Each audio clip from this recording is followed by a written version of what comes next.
प्यारे बच्चों, आज के इस वीडियो में हम ईस्टर्न घाट के बारे में पढ़ेंगे, पूर्वी घाट के बारे में पढ़ेंगे। ये पूर्वी घाट वेस्टर्न घाट से अगर तुलना करेंगे तो उनसे ज़्यादा पुराने हैं ये।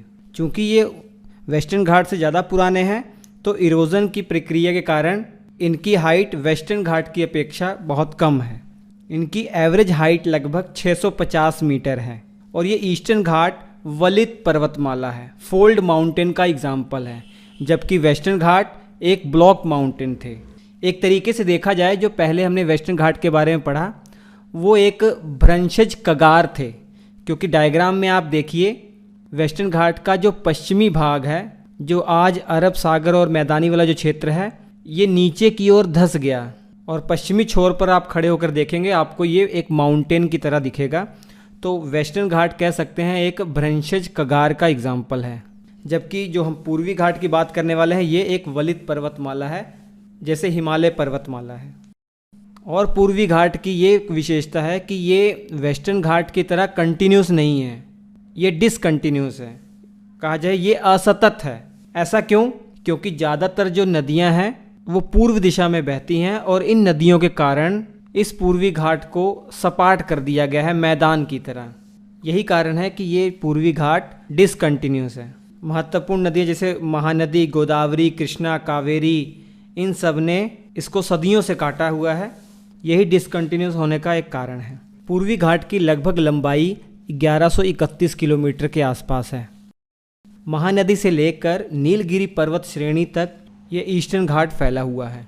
इस ईस्टर्न घाट की जो सर्वोच्च चोटी है वो जिंदगढ़ा है, जो आंध्र प्रदेश में है। इसकी हाइट 1680 मीटर है। और दूसरी जो सर्वोच्च चोटी है वो महेंद्रगिरी है, उड़ीसा के अंदर 1501 मीटर इसकी हाइट है।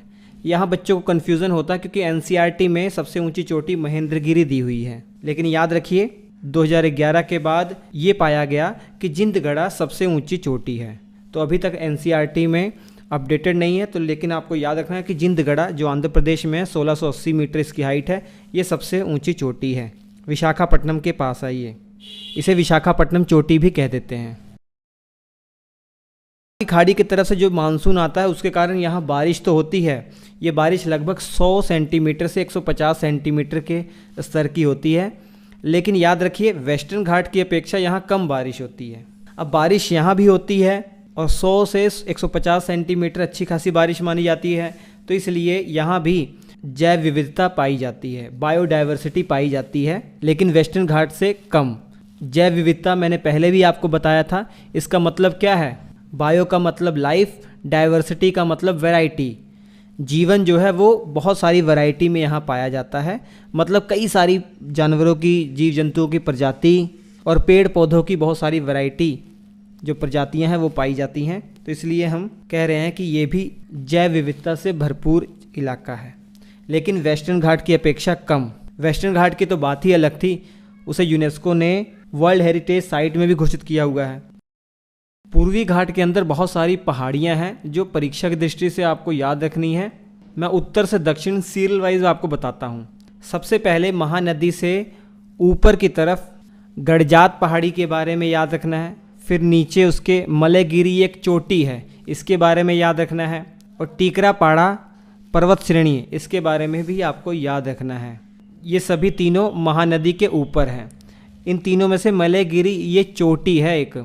पहाड़ियाँ मतलब कई सारे पर्वतों का एक ग्रुप होगा और चोटी मतलब एक ही पहाड़।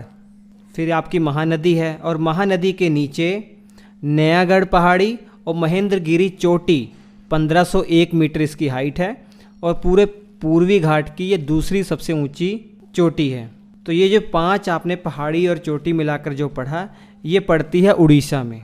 इसके बाद जिंदागढ़ा ये आंध्र प्रदेश में पड़ती है और पूर्वी घाट की सबसे ऊंची चोटी यही है। इसके जस्ट नीचे गोदावरी नदी फ्लो करती है और उसके नीचे कृष्णा नदी फ्लो करती है। तो गोदावरी और कृष्णा के बीच में कोई भी पर्वत श्रेणी नहीं है पूर्वी घाट की।